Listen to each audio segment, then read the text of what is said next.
So welcome everyone to this first seminar for the affect therapy course.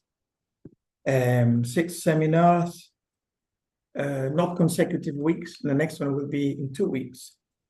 And affect. Okay, what is affect? Let's start with this. Okay, first of all, the idea is to, I'll give a talk, I'll give a presentation, we'll have a break, and then we'll open it up for anything you want to bring up, any sort of comment, feedback, question, criticism. Let's start. I would want to start with a definition of affect and why is it important in the world of therapy. Okay, here is a definition. I lean on some of chapters in my book, Subversion and Desire, some of you know. So I'll just use some of those notes. Okay, affect is the pre-verbal, impersonal flow of life's intensity and immediacy, traversing living organism. I like the word traversing, moving through our body-mind. Affect, it's hard to assimilate. It's usually translated within subjective human experience as sadness, desire, joy, fear, and ecstasy, anxiety, and so on. It's also rendered as emotion, feeling, and sensation. But this diverse subjective content is only a form of social linguistic adjustment driven by the reactive work of consciousness. Consciousness in this context is seen as a reactive force.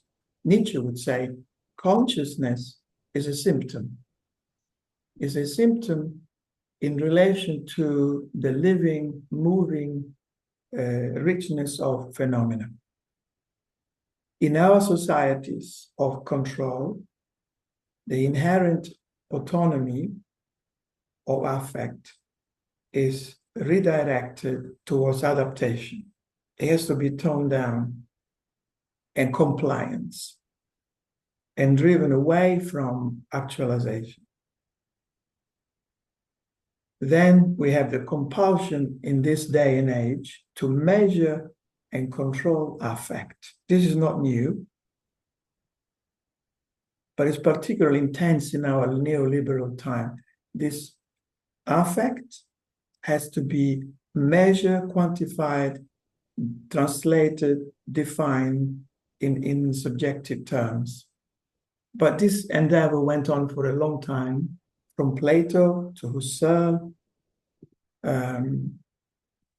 to others. And yet there are also other ways of approaching it. If you think of Artaud and his notion of the body without organ, if you're thinking of Lyotard, and Andrew reminded me of Lyotard in a recent message, there are examples of resistance, of passion and intelligence, which honor affect. To put it more simply, you could say affect is the neutral intensity of life that moves through our body-mind and then is translated through the prism of subjective experience into various other things. So that's the general idea. And affect has a long history and applications in cultural studies, in media studies, in politics, in many other areas in the humanities, but it hasn't reached the world of therapy yet. You would have thought it would have done by now, but it didn't happen yet. And why would it be important to apply these ideas to the world of therapy?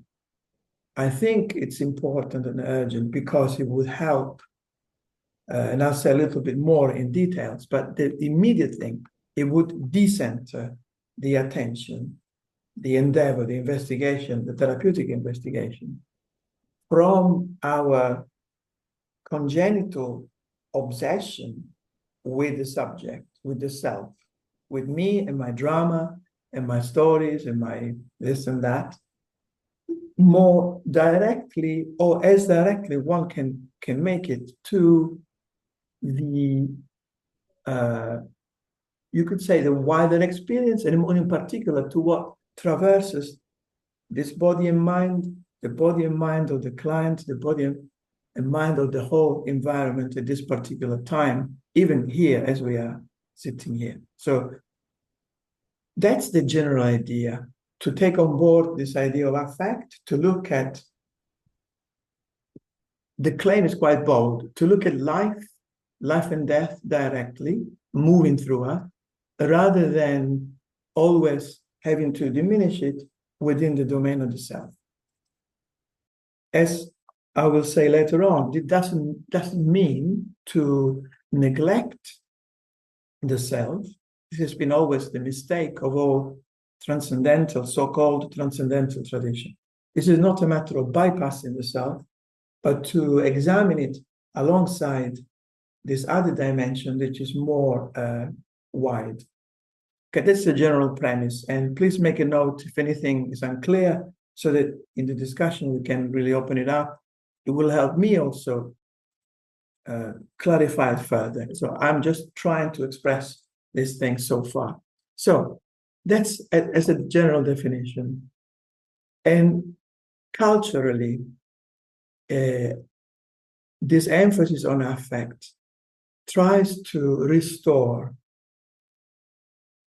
Freud's failed Copernican revolution. What do I mean by that?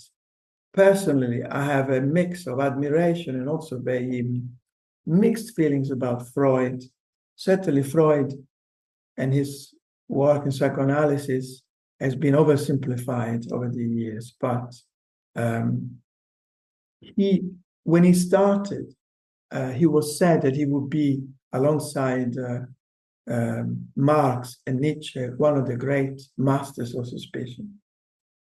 He would invite us to look at the inner world and its contradiction, rather than presume that there is a unity and a consistency in our inner world.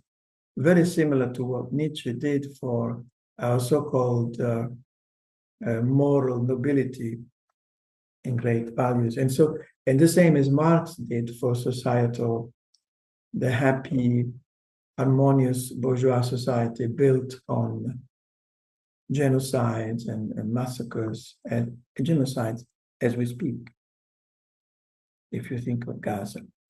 But in more specific terms, the promise of Freud, the great revolution of Freud, which failed, was that he would continue a kind of revolution that Copernicus has started with the publication in 1543 of a treatise called On the Revolution of the Celestial Spheres.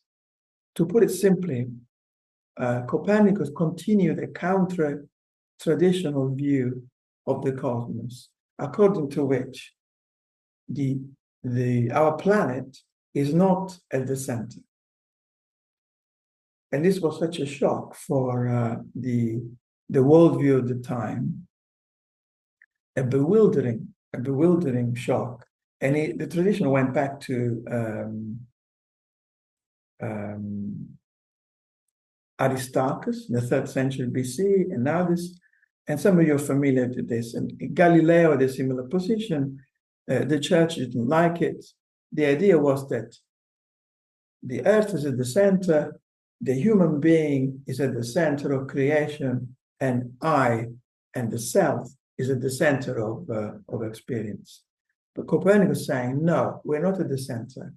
The earth is completely decentered, created two bewildering, giddy responses. One, suddenly we are faced with infinity. There's an implication of infinity. We conceive of immensity, of a cosmos where the Earth is not at the center. We're not that important, to put it simply. And that's what we usually call the heliocentric perspective. The Earth is no longer at the center. And the other is, as I said, is decentering. If the center of the world can be everywhere, then its circumference is nowhere. This was unacceptable. It was a heresy. So when Freud started with this so-called discovery of the unconscious, he did something very similar. He was following on Nietzsche's footsteps. Nietzsche would talk of dream thinking. And Glenn can help us here. Dream thinking, he already hinted at something that was pretty much the idea of the unconscious. The fact that we have, to put it simply, a complex, I can't even call it inner life, a complex net of affective net of feelings, emotions, that half the time we don't know. It's very humbling, even humiliating for a self who claims or tries to claim at all times some kind of primacy and control. To put it even more simply, most of the time we don't know what we are really doing. We don't know what our motivations are. So deep down we don't know. And this is not, it's a difficult thing to sustain. So for this reason, Freud himself stepped back from this intuition, and it happened in a particular way. And this is where we get more specific here. The theme today is the general theory of seduction that Freud started. Some of you are familiar with this, and how it connects to this notion. So this was the beginning, a bewildering, upsetting experience that goes against our desire to control. And soon this changed. It became this whole dark, mysterious, rich, creative realm that is very evident in dreams, became, rather than becoming a source of creativity, a sort of innovation in our own life, it became a problem. It became pathologized. So the unconscious became suddenly a murky terrain that had to be fumigated. In the same way, we call the specialist in to get rid of, I don't know, rats or wasps. Once in the flat, I lived in a few flats before, in this flat it was full of wasps. You come and fumigate. You have to fumigate the unconscious so that the unconscious can become conscious. So that's a positivist approach. Positivist in the sense, if we only translate the richness, mystery, unfathomableness of our experiences into something conscious, we'll be all right. That's the biggest delusion. In my view, and also in the view of a counter-traditional tradition, the aim with affect and with the work of affect therapy is the opposite, is to make the conscious unconscious. And I don't mean it in the kind of a cute way, simply.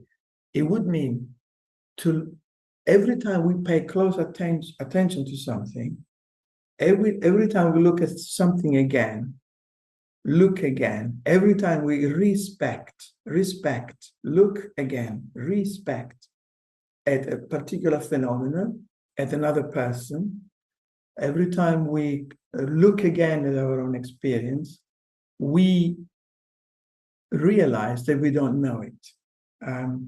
Just to give you an example, everybody in the 70s, when everybody of my generation had Garcia Marquez, 100 Years of Solitude. I don't know if you're familiar with that book, 100 Years of Solitude. So everybody waffles on about the magic realism. There are priests levitating or weird things happening in this novel. Okay, yeah, it's kind of wonderful, and that's the magic. The real magic, though, is when the writer pays very detailed, close attention to phenomena. The moment you look at something again with attention, as you would maybe in meditation, as you would when you study a subject, that subject begins to open up. It becomes infinite. It becomes ungraspable. And that's good news. It might disorient me, but it might also enrich my experience. And if we're talking about a person, a loved one, a friend, a colleague, people we work with, a client, the client again becomes the inner life, so-called, becomes mysterious, becomes able to surprise us. And that means, of course, we don't have ready-made answers, but it means it would open us up to a different type of endeavor, different type of approach. So, just to put it into context, the tendency has been to move away from this decentering mode and to recenter the self. You find this in the phenomenological tradition. Phenomenology, existential phenomenology, is an approach that I have a lot of time for, but it's so stuck. Like I would say, with all respect, I say this with respect and with love because these are traditions that I love myself, the humanistic tradition. We are humanistic practitioners, existential, phenomenological practitioners. We are so stuck with the self. And I thought, does it have to do with the modern times? Does it have to do with our neoliberal times where everything has to be quantified, controlled, measured so that it can be better serve the purposes of increasingly authoritarian regime and societal control? Yes and no, because when you look at some classic texts, for example, Husserl, he wrote something called Subversion of Copernican Doctrine. The earth as primal arc does not move. This is a paper Husserl wrote in 1934. Now, Husserl is not, it's hardly a controlling figure in our tradition, the philosophical tradition. It's a wonderful figure. But he stated in this paper, Subversion of Copernican Doctrine, that that there is a first principle, that there is an arc, as in Noah's Ark, that there is an arche, a first principle, an origin, and that is the human self. Not even an embodied human self. This will happen later with Merleau-Ponty, but it's essentially the Cartesian self, the cogito, not a mad cogito, which will be interesting, but a very rational cogito. The ego, the transcendental ego, the self, this is the basis of my existence. And it was a strong reaction against Copernican decentering of human experience. So it's already present in existential phenomenology. The only time when I like to indulge in this idea that the center of experience is the self is in somebody like Sartre and de Beauvoir. That's because with these people, the emphasis on the conscious self becomes a political act of choice. It means, and this is important for this series of seminars, it would be a mistake to understand affect simply as accepting, passively receiving the intensity of life into our body mind. And that's it. That wouldn't be enough. That's the first step, which has to do with, you can say, openness, vulnerability, being open to our experience.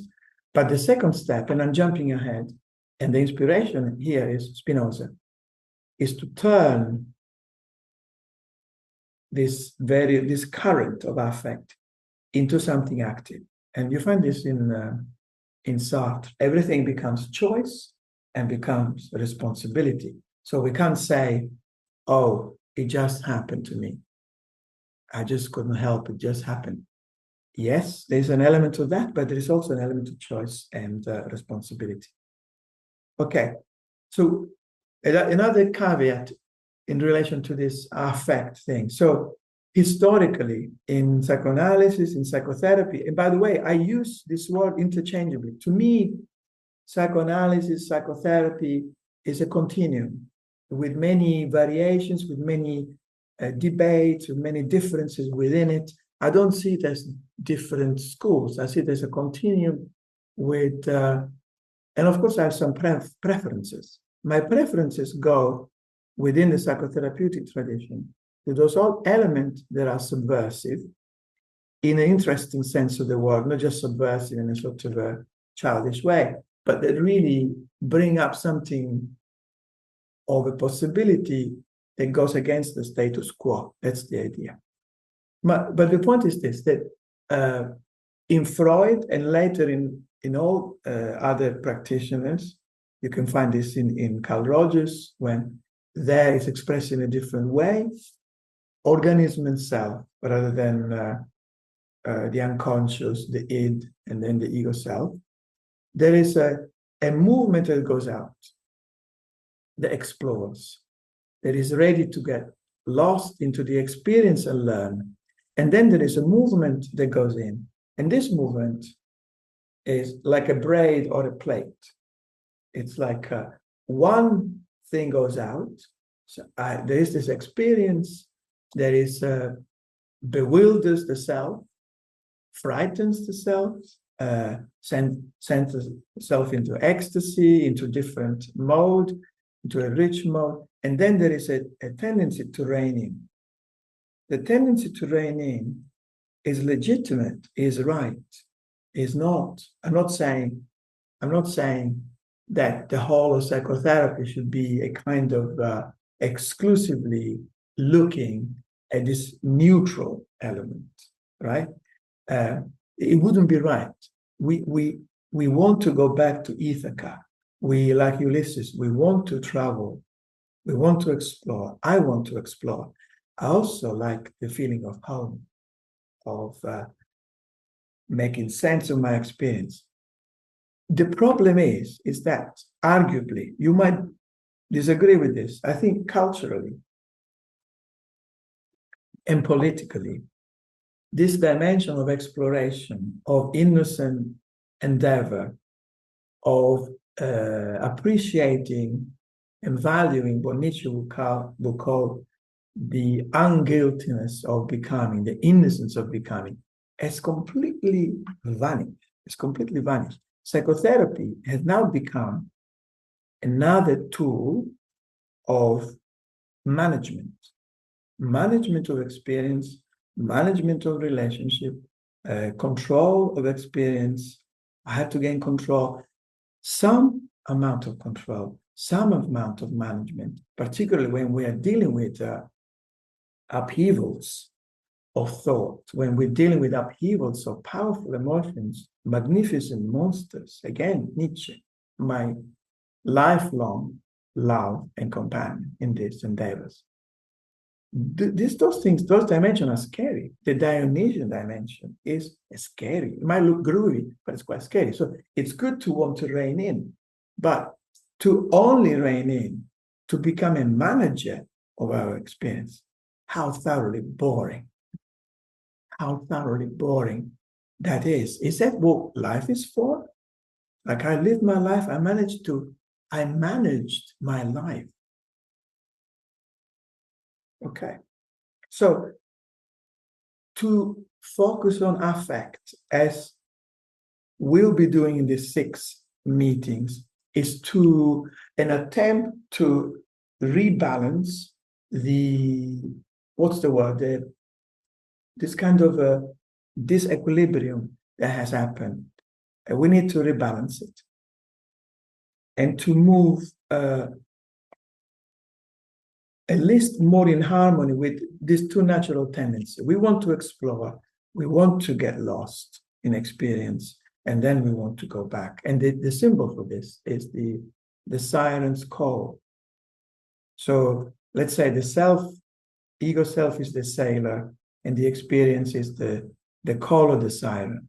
Okay, there's a lot of misogyny involved in this view of the siren call, come here, then I slap you and you die. But Blanchot, a brilliant writer, Blanchot would say the siren's call is the call of distance. There is no song. There is a call of distance, a call of longing, a desire to, one could say, actualize, becoming more, or move towards experience. And Blanchot would say the true sailor is the one who is ready to perish in the name of greater experience. I mean, it's easier said than done. But I think it's useful to remember this because it goes against, and affect therapy goes against what? Hermeneutics. What I'm suggesting here is an anti-hermeneutics. What is hermeneutics? Whether it's psychoanalysis, whether it's humanistic therapy, whether it's person-centered therapy, whether it's Gestalt, particularly existential phenomenology, there is an obsession with having to translate, make meaning, turn into conscious meaning, the richness of experience. And what I'm suggesting here is that we have to move beyond hermeneutics, and we can call it what we want. Some people will call it anti-hermeneutics. And the inspiration here, the inspiration today for this talk, is absolutely brilliant writer, Jean Laplante. Don't know if you come across him. That's my source for this. Anti-hermeneutics. Or you could say, if we look at the hermeneutics, we are trying to build, or I'm trying to suggest to you, hermeneutics of the labyrinth. The psyche is a labyrinth. Human experience is a labyrinth. Nietzsche dreamt of building architecture in a city according to the labyrinth model. And in the labyrinth, in getting lost, we find ourselves. The labyrinth is a way to find our own essential solitude, without which we are forever lost in the other. There will be one way of seeing it. Okay. I am trying to keep this kind of thread, and there's so many things I want to share today, but I'll try and keep it straightforward. And do tell me if any turn in my talk is obscure. So I spoke of this tendency to move out, to move towards experience. Also, this need to honor our desire to go back to the self, to go back to home in order to understand the experience, to create like a braid or a plate. And here is now the heart, the core of this suggestion. Why this emphasis on the external in the origin of our psyche? Okay, let me phrase it another way. In a way, to speak of affect therapy is to retrieve, but revitalize and rewrite the notion of the unconscious. So the unconscious has been, as I said before, fumigated. It has been made into a thing through the great interpretative value of the psychoanalytic authority. The unconscious will reveal itself. That's nonsense. Every interpretation is simply another form of association. association continue forever. It's never, this means that. This means that your mother didn't love you when you were 5 or whatever. So the unconscious has become a thing. And the biggest mistake has to do with the work of phylogenetic. The unconscious has become, those who were at our workshop on Zen, the unconscious on Saturday in person, had a whiff for this. The unconscious has become the ground of my being. So the idea is consciousness is the tip of the iceberg. I have my thoughts, I have my perception, and then deep down, there's this real ground of being that is the unconscious. That's also nonsense. There is no ground of being. There is no ground of being. The unconscious, in this view, is an alien. Somebody will have to make a movie out of this. The unconscious is an alien that lives inside me. Where does this alien come from? It doesn't come from Mars or from Venus. I would fancy an alien coming from Venus, living inside.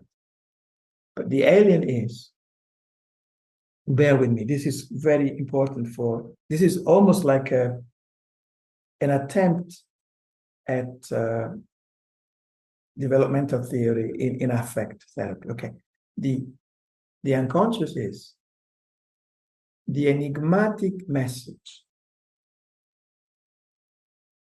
that parents or primary caregivers implanted on me when I was an infant.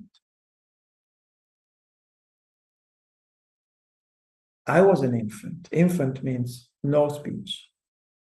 I couldn't understand what's going on.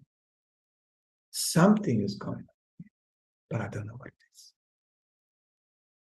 It is also enigmatic because the parents also don't know what they are transmitting to the child, but there is a transmission, which is an enigmatic message. It's not a message. Sometimes it could be even formulated. Oh, my father always say, life is a bitch. It could be, or my mother said, oh, whatever. If you don't have love, you don't have anything in life. I'm just forgive me, I'm just oversimplifying. But enigmatic message is much more than that. Okay, let me see. The child sees mother and father, these big bodies moving around. The child senses the life of the parent.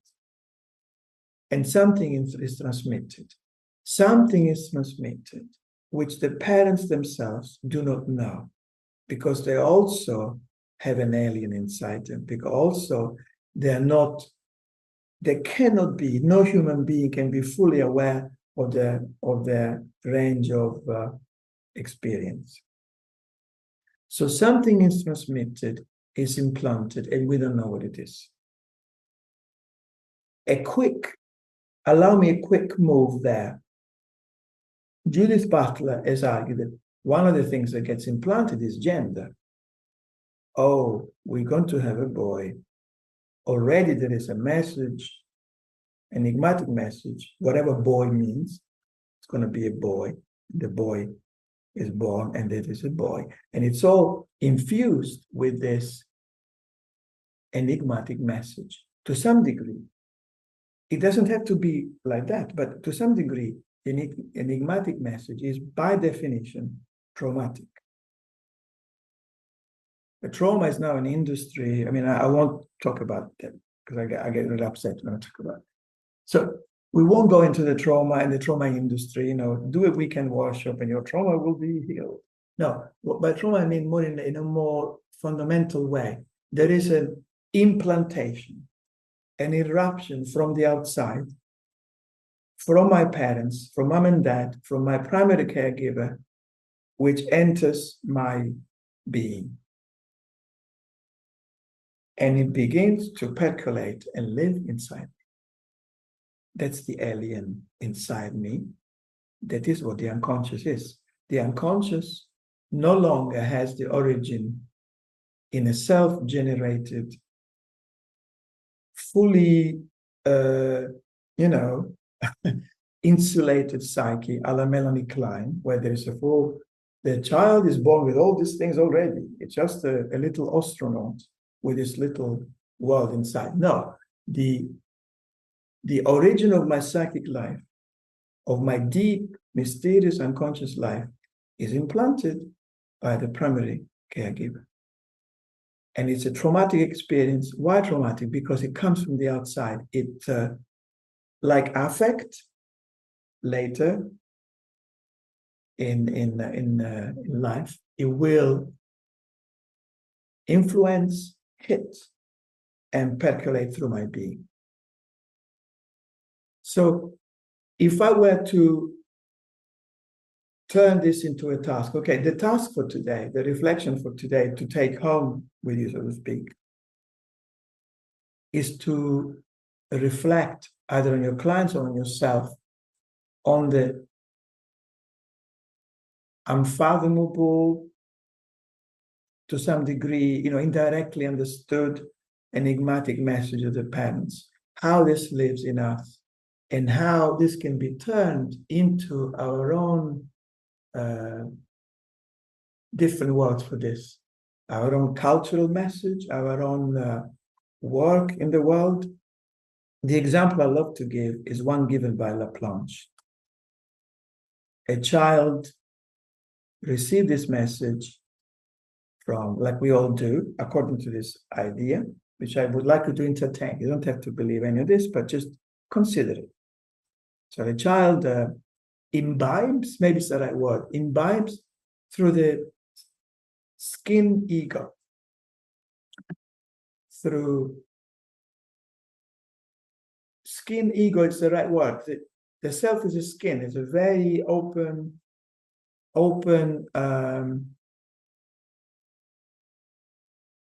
transparent, something is imbibed, okay?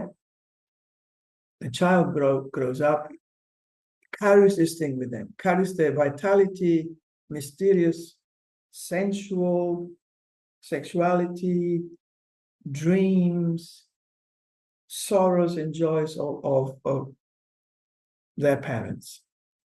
Then the child becomes a jazz musician, saxophonist. One particular night,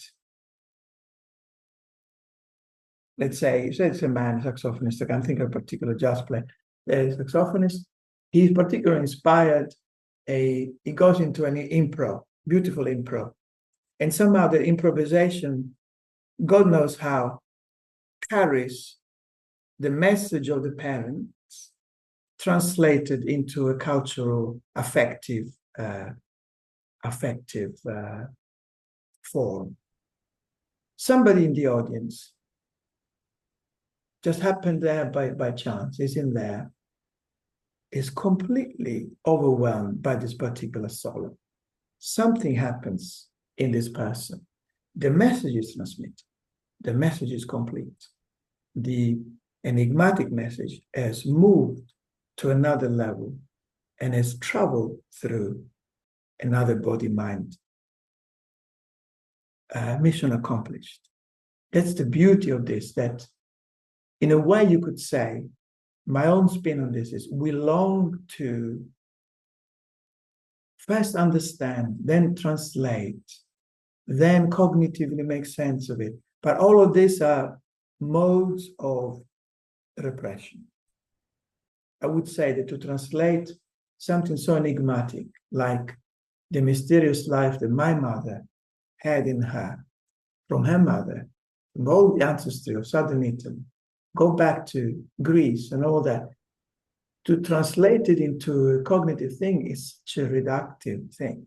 But I carry within me, I don't know what it is, but I know when I manage to transmit in some way through love, friendship,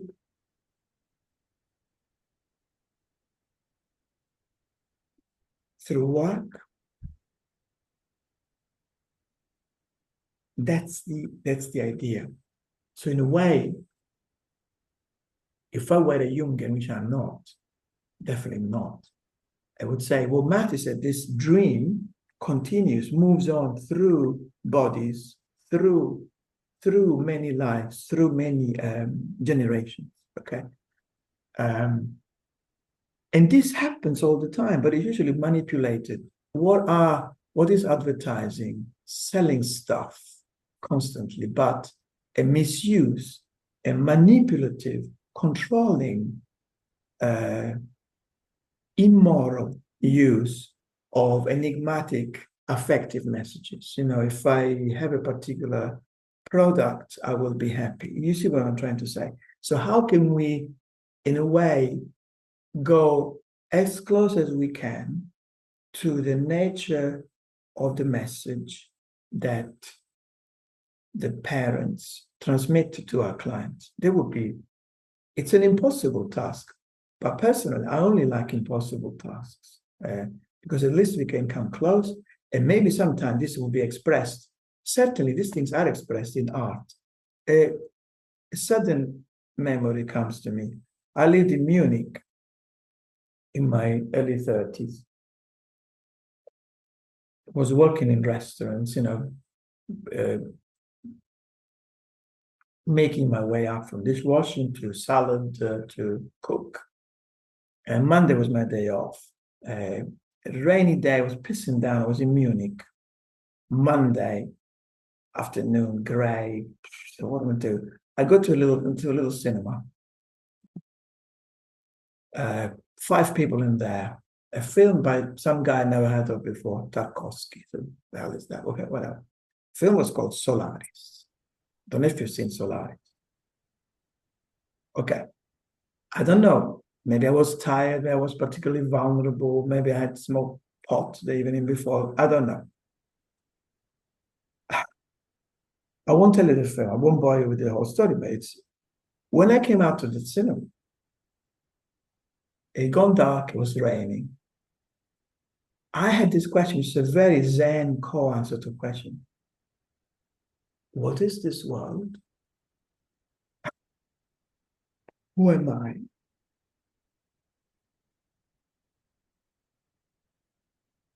What is this life? It was just a movie. And then you look and look and look at Tarkovsky. I said, oh God, I get it. I get it. So I won't say anymore. It still gets me. So the implantation of the enigmatic message is very rich. It can turn us into, you have to, people say, you have to find your purpose in life. Okay, could it be that it has to do with this very mysterious life, alien life inside us that wants expression and that wants care and attention?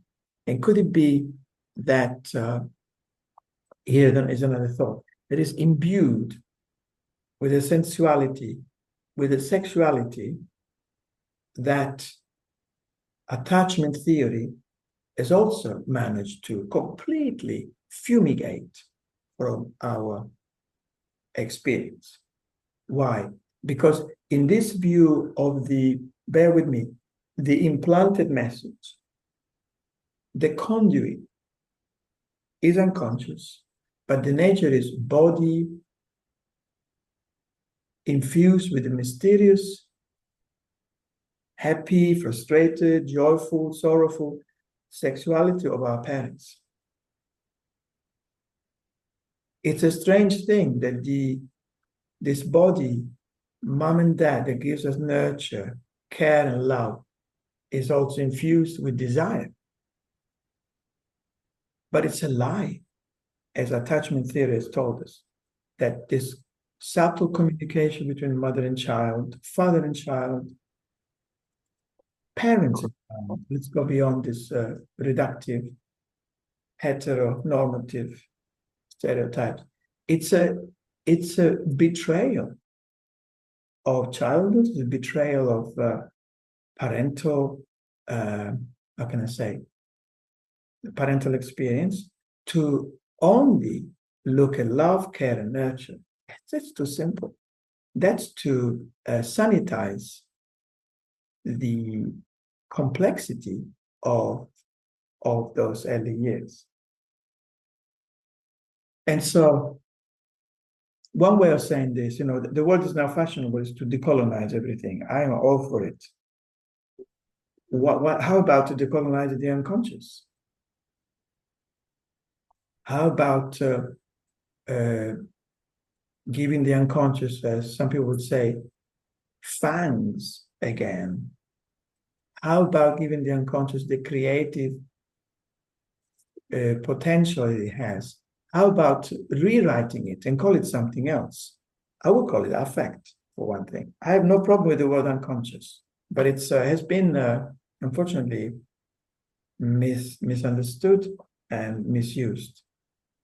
I'm slowly coming to an end, see if I have left anything else. This kind of, okay, let's call it colonization of inner experience. It's taken different form, and see if I can find one example. Okay, a typical example is one example is I have, for example, the clients are being told, or if you read, those sort of rubbish magazine like Therapy Today, they will tell you, okay, oh well, the client is an experience that has been split off, and so something has to be reabsorbed, has to be taken back into the experience. And I want to say, my dear doctor, that myself, I was already divided from the start. Division and multiplicity are already part of who I am. And the unconscious that you mentioned is not pathological. And it's doubtful, I'm reading here from a note, it's doubtful whether the right course of action is to fight the clients' and patients' alleged irresolution and defenses so that they can become normal and, the buzzword, integrated again. So on some level, I'm saying we're already split, and that's the nature of experience. We're already eccentric. We're already at variance with our own experience. And I'm trying to rein everything in as much as I can. Let me see how I can do that. Okay. Clearly, what I'm saying is that our attempt should be into retrieving something and rewriting something that has been lost. And something that psychoanalysis has fallen short of.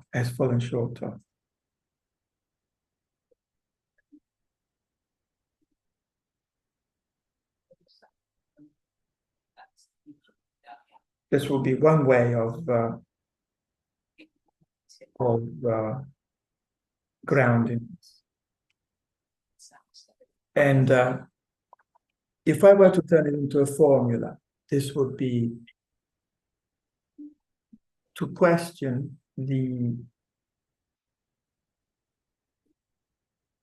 false coherence of the psyche, to question the notion of the monad, or this indivisible substantial self, to turn the monad, this monolithic psyche, which we think we have, into a nomad, into a venture that goes towards great experience. And finally, what's the point of all this? Okay. Well, let's go back to astronomy.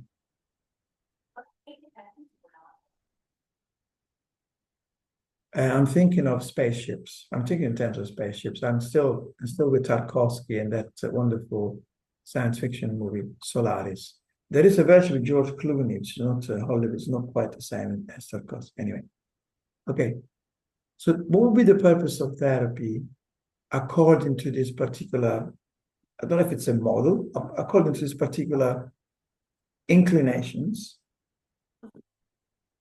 We go back to astronomy. So there is with a spaceship,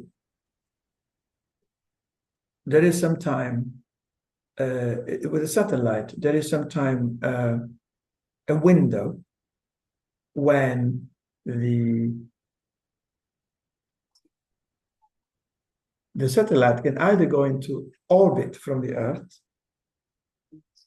or allow for a departure from a satellite already in orbit of a vessel aiming to leave the Earth gravitational system. There is a window where the satellite can leave the orbit. Okay.